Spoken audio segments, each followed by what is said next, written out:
Okay, Shalom, Masha'Allah, Koholoyumla, YAHAWAH YAHAWAHSHI, H.I.M. Double honors to our apostles and elders, a great millstone who rule well, that by the Spirit taught us His beautiful truth. Just want to say the water to all the H.I.M and YAHAWAH that's out here sincerely keeping the laws, the statutes, and commandments of YAHAWAH to the best of their ability. Shachananawaf, just coming at you with another quick lesson, praying that it's edifying by the Spirit. And you see this video right here that I have at the top, which I'm not gonna play it, but you know these brothers' name is, let me see here, what's their name? Just Israel. I've never seen them before, I don't think, but they're, you know, it's just with two T's and Israel. And it's in, you know, this video is entitled "Mexican literally cries over white man, can't be saved, must see." So, you know, you get a lot of those titles like that, and, you know, they're kind of like clickbait in a sense. And it just kind of popped up in my feed. So I watched it because I was driving. And so, you know, I'm listening to it. I'm like, okay. And don't get me wrong. A very, very, very entertaining video. Because this little Eve right here, because they was telling them, like, y'all from the tribe of Issachar. Basically, I think is what he was telling them. Or Northern Kingdom, he was saying. But as you can see, one of them standing right here with the ponytail, with the black shirt on in the front. You know, she was consoling this one back here in the back right here. And because she really broke down and started bawling. I'm like, damn, is she crying? You know, I had to kind of, you know, because like I said, I was driving. I wasn't looking at it. I was listening to it, but I kind of heard it. I'm like, damn, is she crying? Like, she was really bawling. Because you see this guy right here in the black right here, they was going in on this guy. And, you know, they was explaining to him, you know, Esau is going into captivity. You know, they was just bringing out all the scriptures on, the basic scriptures that people be talking about when Esau can't be saved. You know what I'm saying? You know, what do you mean the Lord doesn't? So they proving that the Lord don't love everybody. They bringing out the Jacob have I loved, or Esau have I hated scriptures. They bringing out, I think they brought out Isaiah 14:21. They brought out Revelations 3 and 10. They bringing out all the big bangers, man. They bringing out Deuteronomy 7 and 6. You know what I'm saying? They bringing out all the bangers. But what I noticed was they didn't mention Yahawah, the Father, or they didn't mention Yahawashi not one time. I did not hear it. They just kept saying Christ and Jesus, and, you know, and I was thinking at first, you know what I'm saying? Maybe they just doing that to, you know, rock out with these people here that, you know, because, you know, when a lot of people walk up, they don't know the true name of the Father or Son, but you do have to explain it to them. That's a part of the gospel, man. I don't care what nobody say. You might say Jesus, you know, just to let them know, okay, well, the world ignorantly calls him Jesus. That's what we say. But his name is Yahawashi, which means he, you know, he's the savior or deliverer. The true name of the Father is Yahawah, which means that he, exists, or the existing one. We bring that out pretty much at the beginning of most lessons, all lessons almost, especially when we on the highways and byways. But we do correct people because we want our people to know, because there's power in those names. Because when you start to use those names, you start to see the dynamics of the surroundings change, man. It's like it just transforms, man, when you bring out the true name of the Father, Yahawah, and the name of his Son, Yahawashi. Because that Jesus crap don't have no power other than for them damn demons. And this is almost an hour-long video, and they never brought out the Lord's name.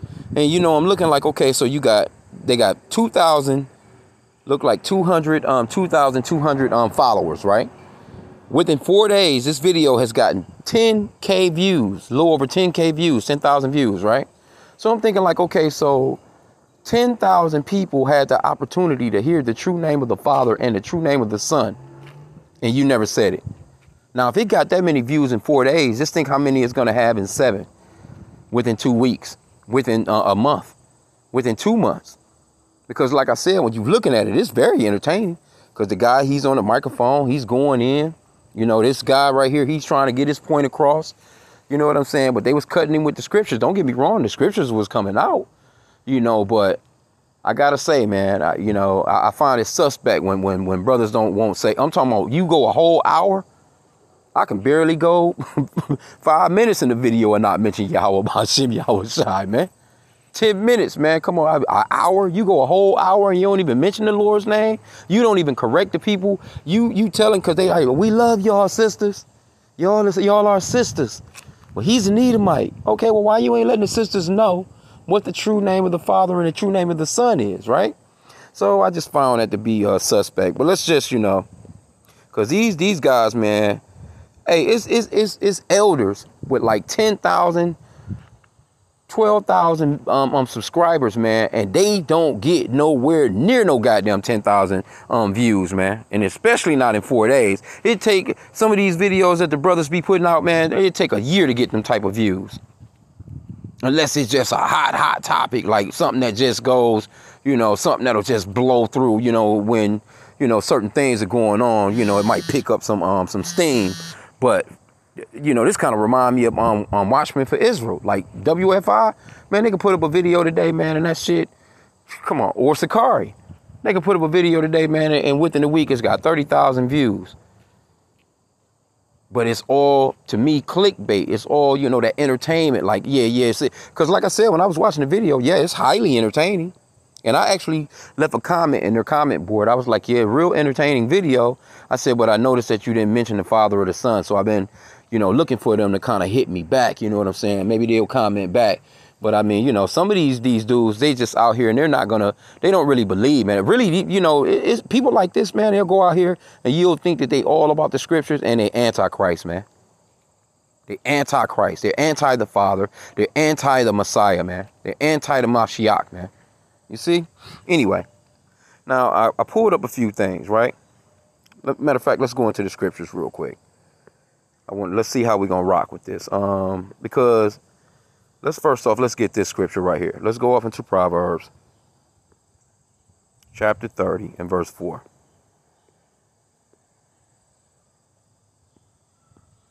Right? It says, who hath ascended up into heaven, or descended? Who hath gathered the wind in his fist? Who hath bound the waters in a garment? And who hath established all the ends of the earth? What is his name? And what is his son's name, if thou canst tell? See, let me get that back again. Who hath ascended up into heaven, or descended? Who hath gathered the wind in his fist? Who hath bound the waters in a garment? Who hath established all the ends of the earth? What is his name, and what is his son's name, if thou canst tell? So it's asking a question. What's the Father's name, and what's his son's name? You see? And once you get off into it and you go off through the precepts and you go through the studying of it, we believe by faith that the Lord's name is Yahawah and his son's name is YAHAWAHSHI, going by the Hebrew alphabet, and just looking into it, man. You know what I'm saying? Once you get to breaking down and you get rid of all these vowel points that the so-called, the Ashkenazis put in there, because a lot of those letters are not that old. Matter of fact, let's go. First off, let's just get rid of the letter J real quick. But let me go to the New Testament. Let's just get to Matthew chapter 1, right? It says the genealogy of course, it says Jesus, the Messiah, right? With the letter J. But the letter J didn't exist back then. You see? So now let's go into it. And what you're going to see is this was in the Greek right here. So they're not even using the letter J right here. What they're using is the letter I, which you're going to see when I pull up. When was the letter J actually invented? Just Google it. But I'm going to Google it for you. I'm going to do the homework this time, but you can go off into it yourself. Now, as you can see right here, I'm going to highlight it. See that? It says it's got the letter I. It doesn't have the letter J, because the letter I was actually used as the letter J back then. But this is Greek, right? But now, check it out. Now, once you go into it, they have the Hebrew name for it right here. And what is it? Joshua. When you go into the Old Testament, Joshua, so instead of them putting Joshua, they put Jesus. Or instead of them putting, I'm not sure what it would have been with the I, but you think that they would have at least put Joshua, because that's actually what it translates into. You see what I'm saying?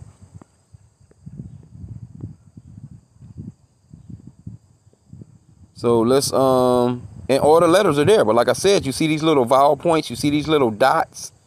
They got the little slash under it. See that those right there came when the heathen got their hands on the Bible and got their hands on the language. And I'm gonna show you something too. Let's go into this, right? Let's just prove all things. We're gonna do it one at a time, because it's a few things, I'm just gonna flow in the spirit. Now, I'm just gonna put in Hebrew alphabet, right? Let's do this. Let's just type in Hebrew alphabet. And what you're going to see pop up, should see what pops up, is Yiddish. See? Let's see.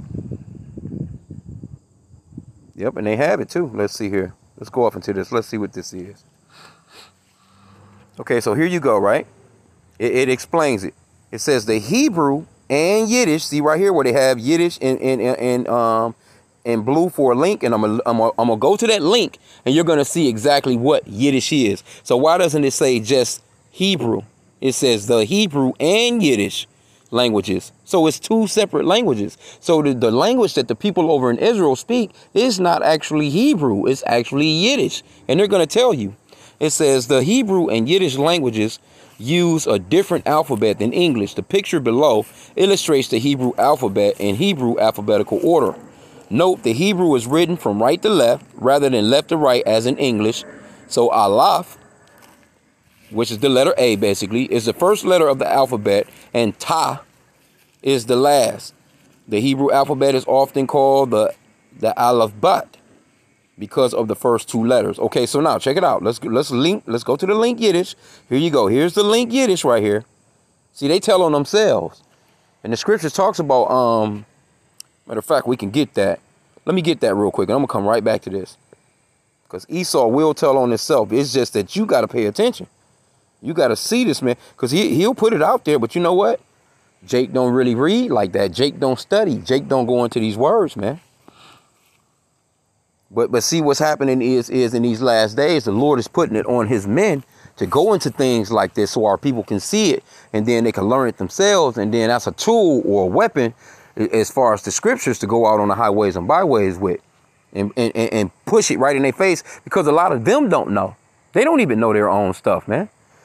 Psalm 64:8, it says, so they shall make their own tongue to fall upon themselves. All that see them shall flee away. So the information is out here. It's just that you see, they get a little sneaky with it. You just got to just put in a couple words, do a Google search. Because see, they're not expecting nobody to Google search nothing like this. What average Negro today, you just up and down your street, you done seen at the gas station or the supermarket or Walmart, you think just, you know what, let me type in Hebrew alphabet and see what it, they know that Jake not doing none of that, man. They know Jake is not into none of that. You see? But let's go back, because I want to read what it actually says. Because it should just say Hebrew, but what they're speaking is Yiddish. And they're going to tell you. Check it out. Yiddish, the international language of Ashkenazic Jews, based primarily on German. So what they're speaking is German, with words taken from Hebrew and many other languages, and written in the Hebrew alphabet. So look at this shit, bro. They actually telling you that what they're speaking is not the actual Hebrew language, man. And then they added these little, what they call, now let's get to the vowel points, because this is what I wanted to explain too. See, it says vowel endpoints. That's where they put these little dots and these little slashes and all this little stuff. And that's where you get your letter J, your letter E sound, your letter O sound, your letter U sound, your letter V sound. But they're not actually in the alphabet. See? Because see, when you go to the original, see, they added those particular vowels, man. Those are not in the original Hebrew alphabet, man. And they actually tell you that in this article too. It says, like most early Semitic alphabet writing systems, the Aleph-Bet has no vowels. See that? So why did you add some then? They telling you straight up it had no vowels. So they letting you know that when they say Jehovah, you know, and all these different things, they're telling you that, no, that's not the actual name, because there's no letter J, there's no letter E, there's no letter O, there's no letter U, there's no letter V. They're not in there. The only vowels that's you know, or what you would consider to be a vowel today would be the letter A and the letter I. But basically, the letter I is the only thing that's really kind of sounded a little different from all, because it's just I, ba, ga, da, ha, wa. You know what I'm saying? So all those letters is pretty much with the A sound on the end of it. It's not no E, no I, no O, no U's, no V's. So I just wanted to bring that out and explain it. But let's read some more. Like most early Semitic alphabet writing systems, the Aleph-Bet has no vowels. People who are fluent in language do not need vowels to read Hebrew. And most things written in Hebrew in Israel are written without vowels. However, as Hebrew literacy declined, particularly after the Romans expelled the Jews from Israel, the rabbis recognized the need for aids to pronunciation, so they developed a system of dots and dashes called nikad, points. Those dots and dashes are written above, below, or inside the letter in ways that do not alter the spacing of the line. Text containing these markings are often referred to as pointed text. So as you can see, here you go right here. See these pointed text right here, Salakia? I just wanted to, but you can see right here the next line. Anyway, here you go. Here's an example of vowel points. And as you go up into it, what you'll see is it gives you all these different sounds that they made up. But actually, in reality, what's being spoken is mostly German. That's the reason why Germans that's got nothing, it's actual Germans that have nothing to do with Jewish heritage that can actually understand a Hebrew or a Jew. Because they're speaking the exact same language. I've actually seen YouTube videos on that. Because they had a question: can Germans understand what the Jews are saying? And you had a regular German guy sitting there on one side, and another, and this guy, supposedly been a Jew, and he's supposedly speaking Yiddish, and this guy's supposedly speaking German, and both of them could understand what both of them was saying. The German guy could especially understand what the Jewish guy was saying. You see? As a matter of fact, you know what? We'll see. Let's just, I like to put it all in. I Google every damn thing. I'm just gonna put in do Germans understand Yiddish.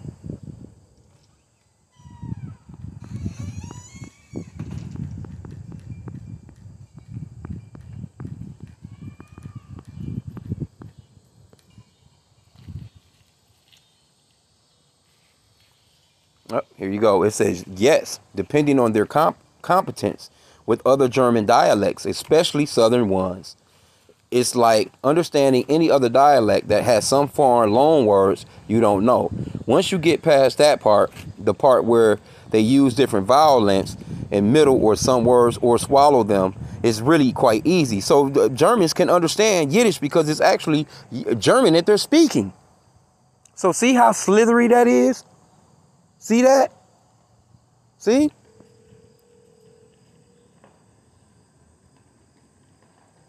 This person, let's see it. This is Reddit.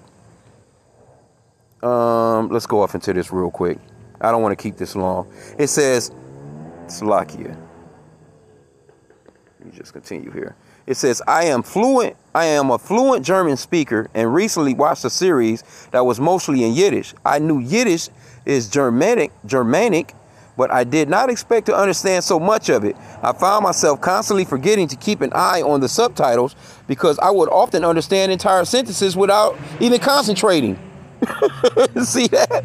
What especially surprised me is the pronunciation accent is not so different from the standard German, such that the accent seems milder than the Bavarian dialect. Generally, even with all the different words, I found it easier to understand than Swiss German. See?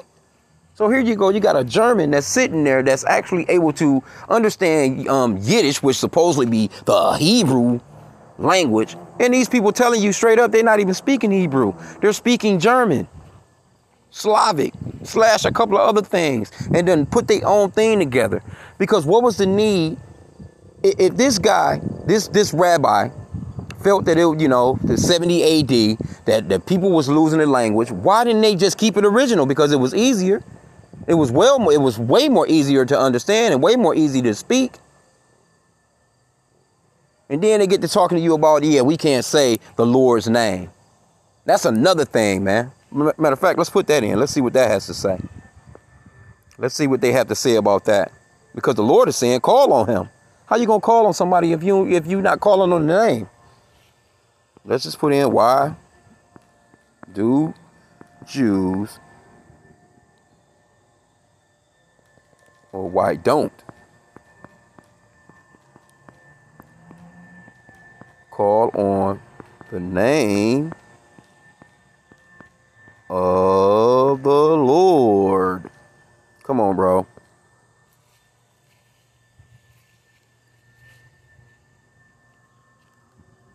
See, it says Hebrew script is in abjad, so that the letters in the name are normally consonants, usually expanded as Yahweh in English, but we know that there's no letter E in Hebrew, right? So it can't be Yahweh.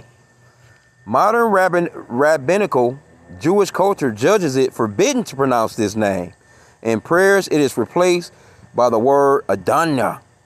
Hebrew pronunciation Adonai. But come on, bro. The Lord is telling you clearly to call on him, that his name is a strong tower. To say his name, to call on his name. It's clear, man. But anyway, let's just go back. Okay, so now where was we at? Matthew. Let's go back to Matthew 1:1. Now you see the letter, like I said, the word Jesus, but we know it to be YAHAWAHSHI, because you can clearly see it. Because when you go into it right here, okay, like I said, they have Jesus. Jesus. See, they have it with the letter I. Now, matter of fact, let me go back, because I did want to go off into that. When was the letter J invented? And what you're going to see is the letter I was being used for the letter J. The letter J just has that little swoosh underneath. It's got that curve. But the letter I is just like the letter I, except for with the letter J, they added a little swoosh underneath it with the dot at the top, like a lowercase j. It wasn't like a big case J back in the days with the line going across the top of the the J swoosh. Okay, so now let me see here. When was the letter J invented?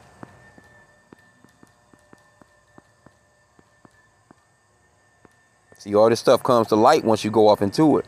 It says answer and explanation. So they have the answer and they have the explanation. Let's see why. Let's see how it came into play. It says until the year 1524, there was no letter J. 1524, it's about to be 2024. That would have been 500 years ago. So if the Lord walked the earth 2,000 years ago, which would be 15 years ahead of, way before 1,500 years, you got to do the math there, man. You know they wasn't calling him no Jesus when he walked the earth. So that's why when you look at it in the Greek, it says Jesus with the I, right? But let's get the letter. Let's see what it says. Let's get it. Answer and explanation. Until the year 1524, there was no letter J in the alphabet. The letter J was originally the same letter as I. See?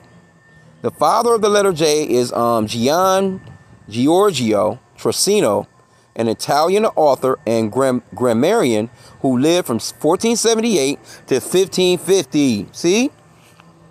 This is around the time of the Renaissance. Just a little after, give or take. See, this is when the so-called white man started whitewashing stuff and started changing things along with the languages, man. This is the reason why you have to go and look things up and study these things. But let's go back. Now, here you go. So as you can see right here, Jesus. So that's the Greek transliteration, actually. Matter of fact, let's copy it. Let's put it in. I want to see that too. Was it a translation or a transliteration?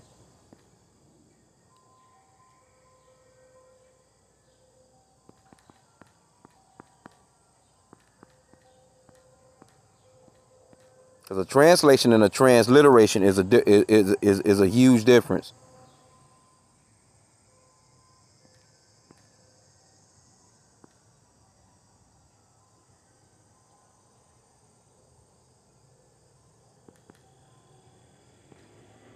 Okay, so now let me put Jesus. Was it a translation or transliteration? It says, why do translations and transliterations and translations of the name Jesus, which has no connotation? Let's go into this. Let's get a little something on him. Why do transliterations and translations of the name Jesus, which have no connotation or denotive value, supersede the original name of Yeshua or Yasha?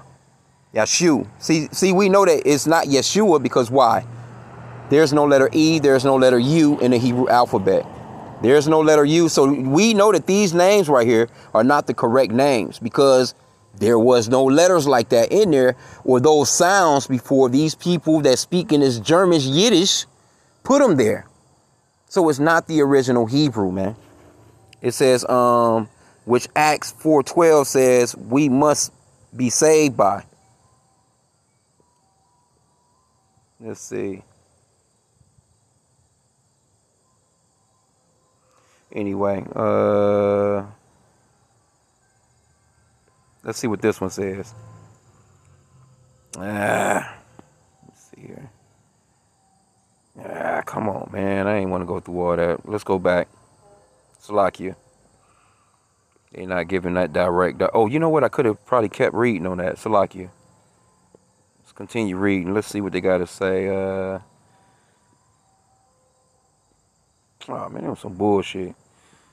That's some bullshit there. Salakia. Let's come out of this. Let's see what else they got.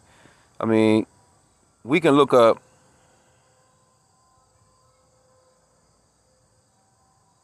Let's see what they got. What does Jesus mean?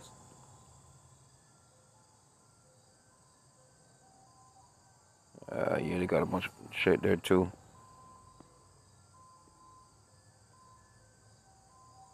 Was the translation of Jesus' name in Greek from Yeshua? See, that's not the name. Purely transliteration? Or, let's see what they say. This is the biblical hermeneutics. Okay, was the translation of Jesus' name in Greek from Yeshua purely translation, or is there possibly meaning behind the name? Jesus.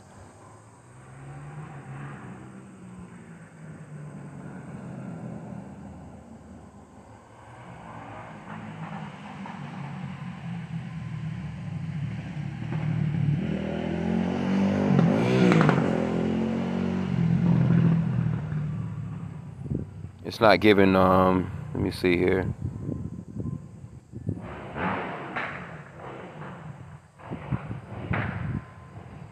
I think this may be what we need here. Let me start here. It says, this passage only means sense when the meaning of Jesus' Hebrew name, Yeshua, God's salvation, is retained. Without this meaning, the passage does not fully make sense why he was given the name he was given. When names in the New Testament are translated, I have noted for this reason at times, instead of simply transliterating them into Greek, they often convert them to the Greek words with equivalent meanings, so that the understanding of the name's meanings is retained rather than the sound. Then passages like, okay, all right, anyway. It says an example would be one I looked at recently. The Apostle Peter is given the Aramaic name Cephas, but Jesus, which means rock. Rather than transliterating this into Greek, they actually converted it into the Greek words Petros. So see, that's what I'm saying. So there, you know, transliterations and translations are not the same thing, though. You can't just, you know, because Donald Trump in Japan gonna be Donald Trump. They're not gonna have no Japanese Donald Trump. It's just gonna be Donald Trump.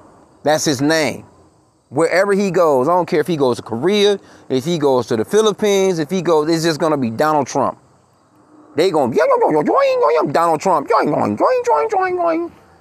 You know what I'm saying? They gonna say his name, man. And that's the same with Yahawah's name. That's the same with Yahweh's name.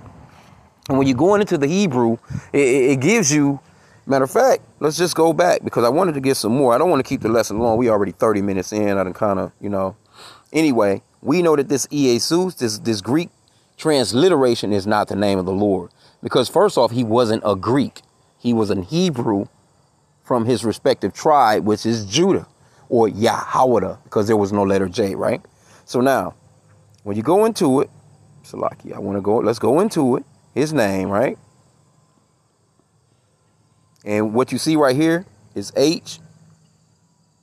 H3091. And it's going to go, that's the Hebrew for it. And basically in the English, or what they would say in this letter J thing, it will actually be Joshua. You see what I'm saying? But you have part of the name right here from H3068, which is Yahawah. And then you have H3467. And you put it together and it's YAHAWAHSHI, man. Once you get rid of, see how they have these vowel points? You get rid of all that shit right there, you're gonna get YAHAWAHSHI out of that. You know? And when you do it properly, you know what I'm saying? because the ending part of a Hebrew word, basically that end letter, you would kind of like take off in a sense as you're pronouncing. But anyway, you can clearly see that. But let's go off into, now when you go to the Old Testament, let's just go to the book of Joshua, and you're going to see that this is the exact same name. Joshua chapter 1. Now here's Joshua's name right here, right? Joshua. Let's go up into it. We're going to do the same thing we just done, right? And you also have the Lord's name in there, so we can get both names at one time. But see right here, they have Yahushua, Yahoshua. But see, without those vowels, it would just be YAHAWAHSHI. See, and it's the same. Matter of fact, let's go into it. You're gonna see see, that's the same one.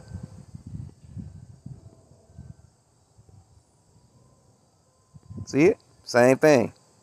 Same thing. So now let's go back though, because they also have the Lord in there too. So when you see the Lord in all caps, right? The Lord, see, they say, see right here, Yehovah. But we know that there's no letter E, there's no letter O, there's no letter V in the Hebrew alphabet. So we know that it's not Yehovah. Let's go into it. H30 and 68. The existing one is what it means. And here you go. You have YAHAWAH. See what they got, these little dots underneath, see?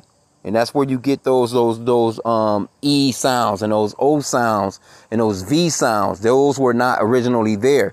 They done that in like 13, I think 36 or something like that, almost the 1400s. So we know that the scriptures is way older than that. But see, and when you go into the Apocrypha, if you have a 1611 King James, matter of fact, those 1611 King James, they don't even be having those letters in there. You know, you may have a translation or two where, you know, people done kind of added that stuff. But overall, you know, generally, you wouldn't see that. But in the 1611 King James Bible, it lets you know that Esau, he got his hands on the scriptures.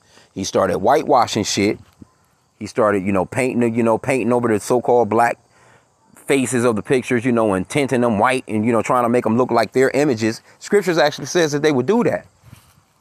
See, they got their hands on, because, you know, you have to read through the Maccabean history. See, that's why that history is so important. And that's one of the reasons why they don't want that Apocrypha in those Bibles no more. You mention the Apocrypha to the average Christian, they don't know what you're talking about. But you can go to an actual bookstore if they sell them and get a 1611 King James Bible, and it will have the Apocrypha in between the Old Testament and the New Testament. And it'll give you the history as to when they whitewashed everything and started doing their own thing, man. So what they've done is they've gone into the scriptures, they've changed things around, they've changed, and then they're going to tell you that the Lord, that we can't call on the name of the Lord. The name is too holy. We can't, or whatever the hell they be saying. It's just stupid, man. When the Lord, he's clearly telling you to call on his name. Matter of fact, let's see.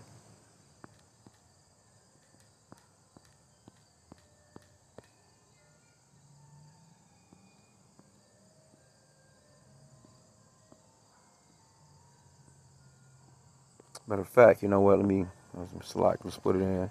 I'm gonna end out here because I was just wondering, like, why aren't these guys calling on Yahweh's name, man? Why aren't they telling the people what's the name of the Lord, man? You got all those views and you have that opportunity, and you know that thing is gonna it's gonna garner a lot more views, man, and people would have had the opportunity to hear the actual name of the Lord, man. Then, of course, you know, when you go up into when the Lord was dealing with Moses, when he was dealing with Abraham, you know what I'm saying? He was, you know. But I wanted to just let's get to the book of Salakia. Bear with me here.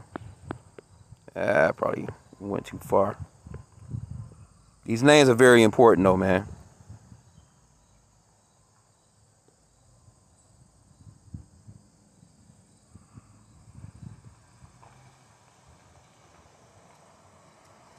There's too many scriptures that brings this up, man.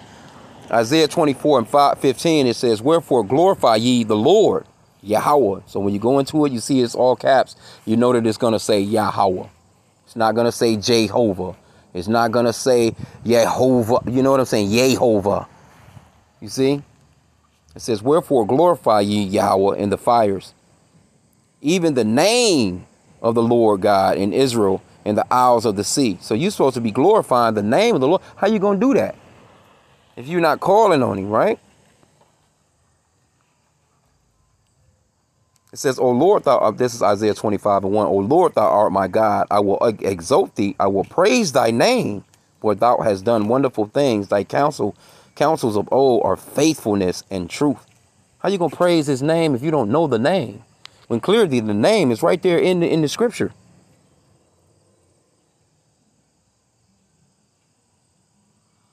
Isaiah 26:8. Yea, in the ways of thy judgments, O Yahweh, have we waited for thee. The desires of our soul is to thy name and to the remembrance of thee. So how you going to do it, man?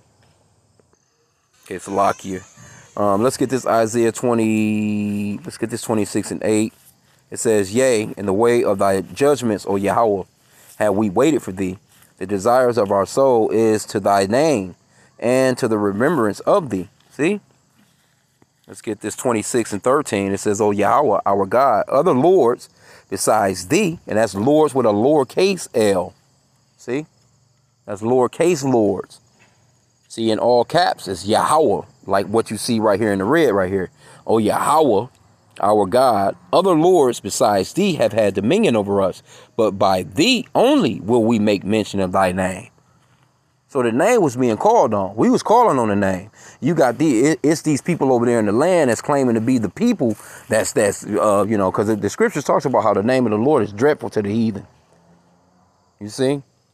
And the Lord is about to get down and show the people of the whole world that those people were never the people at all. And people going to be surprised, man. And I can't wait. You know, just can't wait, man. Isaiah 30:27. Behold, the name of the Lord cometh from afar, burning with his anger, and the burden thereof is heavy. His lips are full of indignation, and his tongue as the devouring fire. See, look at this one right here. Isaiah 42:8. I am the Lord, in all caps, Yahweh. That is my name, and my glory will I not give to another, neither my praise to graven images. See, the Lord is not giving his praise to the graven images of, you know, all these statues of a white God and white Jesus and all this crap, man. The Lord is about to demolish this place for that type of stuff, man. And you Israelites, you so-called blacks, Hispanics, and Native Americans, man, that's calling on these different names. You're praising these worshiping these goddamn idols. The Lord is gonna deal with you, man. And he gonna deal with camps like this that'll, you know, that's doing shit like this, man. You doing these hour-long videos, you go out on the highways and byways, you out here screaming the scriptures at the top of your lungs, but you'll never tell the people the name of the Lord, man. Because I'm thinking I've seen these guys before, but it's another, or it could be another one, but it's a lot of offshoots that's out here on the highways and byways, and they're not telling the people the name of the Lord, man. And that's very, very powerful, man. So I don't want to keep the name long, man. But let's get one more. Isaiah 47:4. As for our Redeemer, the Lord of hosts is his name. The Lord, Yahweh, see? The Holy One of Israel, man. And then it's so many of these scriptures, man, where we have complete evidence, man, of the Lord wanting us to call on his name. So if you got somebody out here talking about the Lord, that we can't call on his name is this so holy that we shouldn't call, the hell out of here, man. And again, remember that these people are speaking German. See? You're being put on blast out here, E, man. Y'all out here speaking damn German, and it's and you call it's Yiddish, and you calling it Hebrew. The hell out of here, man, with that bullshit lettering system that you have, man, with them goddamn vowel points on. That shit is not even necessary. But that lets you know that's what a demon will do. A devil would change things like that. And you know they'll get down dirty on you if they'll change the name. I mean, the entire look and makeup of the Lord into a blonde-haired, blue-eyed white guy, knowing clearly the scriptures describes him as being a dark, melanated man. And even in the Old Testament, you know what I'm saying? You can't get beyond the fact that the scriptures describe the children of Israel as being dark, melanated people back then. Now, we're different shades of, you know, browns, and some of us look like Edomites, some of us look like damn Canaanites, some of us look like you know, Moabites and Ammonites. But back then, We was clearly a dark race of people before all the mingling, man. And they know it. They know it, man. And it's gonna come a point where, but see, the Lord, he's putting them on blast right now. They're being revealed as the damn devil, man. But anyway, I just wanted to touch on that. Like I said again, this was like I said, a very entertaining video. See right here, the girl is hugging on her. See, she broke down right there. Homeboy standing there looking stupid as hell. Cause she broke down. I was like, damn, what the fuck just happened? She crying? So she did break down, man. I'm talking about she was standing there jolly, jovial, happy as hell, talking all that shit. Yeah, the Lord loves everybody. And then them guys, hey, but even with them not even saying the name, them scriptures was cutting because, it was still because Jake want to save Esau so bad, man. They wouldn't have been crying like that over no so-called Chinese person or no so-called Japanese person. When it comes to Esau, the so-called white man, they go all out trying to save this man. But anyway, like I said again, I never heard these guys, and I could be, hey, maybe they do use the name of the Lord, but I haven't, you know what I'm saying? I didn't see it in this hour-long video, which I thought they had, perfect opportunities to bring out the name of the Lord, man, because it's very important. So with that, I pray that the lesson was edifying. Kwame Shalom.